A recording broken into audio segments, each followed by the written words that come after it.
With all the buzz and speculation around Spider-Man No Way Home and leading to its release, I decided to rank all the previous movies from my least favorite to my top one. Keep in mind that this doesn't mean that some are bad. Far from it. I love every single one of these, but I do have my personal preferences. So starting with number 8, SpiderMan III. Now look, this isn't a bad flick and people like to label it as an atrocity among other properties, which makes me very confused because I could watch this one all day and still be very entertained. It's a fun film that gets a lot of things right, but there's a lot of elements that came out as forced and unnecessary. That depends on how critical you are about each one. I'm gonna start off by saying that it has my second favorite villain in the Raimi trilogy, that being Sandman. His characterization here is sensational, everything from his backstory to his motivations, and his score reinforces how much is at stake for him regarding why he's in the position he is, and what role he has in Spider-Man's life. The premise was huge, but the use of the character came down to a tool on Venom's plan to kill Spider-Man. And talking about Venom, aside from Eddie Brock that I actually don't have a problem with, the way they decided to handle the character didn't work for me. Everything from his visual presentation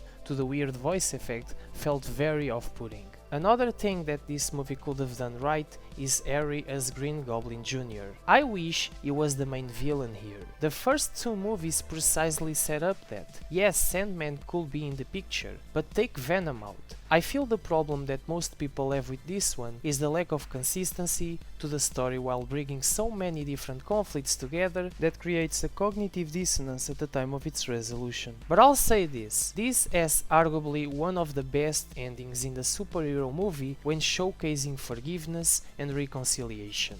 I still like this one, and it's far from an atrocity like some people say. There's also a lot to love here too. Number 7, The Amazing SpiderMan II. This one has the best web swinging scenes in my opinion, all visually stunning and frenetic. Same with fight sequences, there's a lot of great camera work involved and great choices with color grading in comparison to the complaints that people have with its predecessor regarding tone.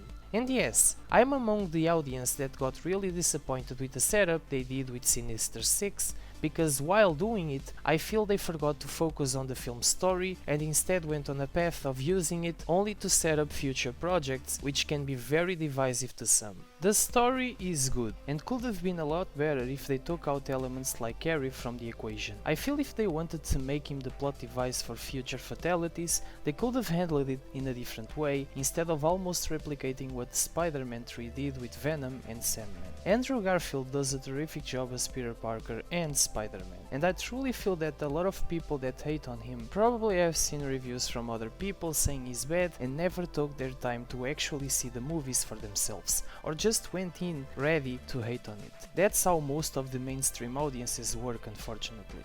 But for those that saw the movie and genuinely didn't like his performance, I truly understand and you're entitled to have your opinion. Number 6, Spiderman Homecoming. The film understood the character of both Peter Parker and Spider-Man pretty well, exploring lots of interesting aspects like what if there were no buildings around to use web shooters. It really shows Peter's struggle while trying to keep with his studies/obligations and being Spider-Man at the same time, acknowledging that having discovered these new powers doesn't change the fact that he's just a naive kid. The movie also has the best introduction, showing the friendly neighborhood Spider-Man that comic book fans know and love. In number 5, The Amazing Spider-Man. There's only one problem that I have with this movie, that being its final showdown. I couldn't understand the purpose of having people on the streets turning into lizards if there's not a single scene where we see that, apart from one with some cops about to transform into it. So my guess is that there's a lot of footage that didn't get to be in the final cut.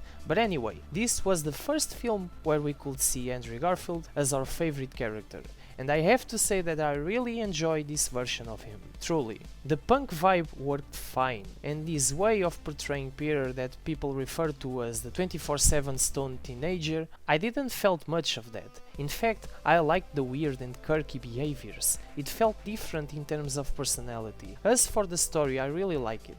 It isn't perfect in terms of structure, and it does recycle bits of what has been done before. But overall, it's an enjoyable movie. Number 4, Spider-Man Into the Spiderverse. What aroused my attention going into this movie was its visual style. The cartoonish visual effects mixed with hand-drawn animation that almost seemed like a comic book alive, with cyberpunk elements having great use of color schemes. And on top of it all, it introduces Miles Morales and other very characteristic Spider-Man versions that truly are a treat for those that wanted something fresh out of the source material. Number 3. Spider-Man 1. Oh boy, the first Sam Raimi movie, with its majestic use of the score that serves to elevate the character to its prime when it needs to be. Everything in this movie depicts confidence, self-belief, finding strength, knowing yourself, and having responsibility when faced with a lot of power in your hands, understanding what's ahead of you. This is a cheerful movie that, while showing the problems that Peter Parker has, still presents itself as a kick-ass superhero film with great characters and great action pieces, and immaculate choreography that creates a lot of goofy fight scenes that almost seem to be out of a Power Rangers movie, especially with Green Goblin's costume. Number 2. Spider-Man Far From Home. After the events of Endgame, Peter is trying to hold himself and continue to live his life as much as possible. And to be honest, I didn't felt much of his torment with previous events, but his pain regarding Tony Stark's death leads to incredible character building moments. The scenes where he has to choose between going on a mission and be with his friends and the girl he likes made me realize exactly what I've been saying all these years. The fact that I can watch every single Spider-Man movie and every single one has its identity and way of showing Peter Parker's struggles. The cherry on the top was the illusion sequences that to me were enough to scream like a kid in the theater. My friends witnessed a full-grown guy screaming and cheering while watching Mysterio and Spider-Man on their back and forth. I love Mysterio, not only in Spider-Man but in other comic books, and seeing him here with his incredible CGI scenes with Spidey was outstanding. Now the number 1, Spider-Man II.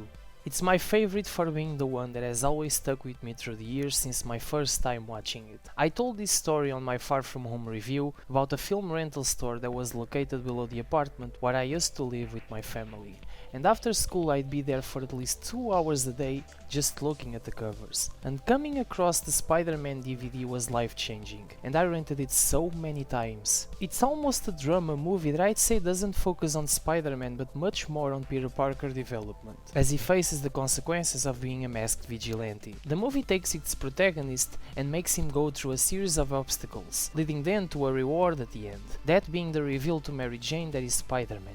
And by the end you have the character at his fullest, after dealing with so many predicaments and difficulties. And the use of music here is astonishing.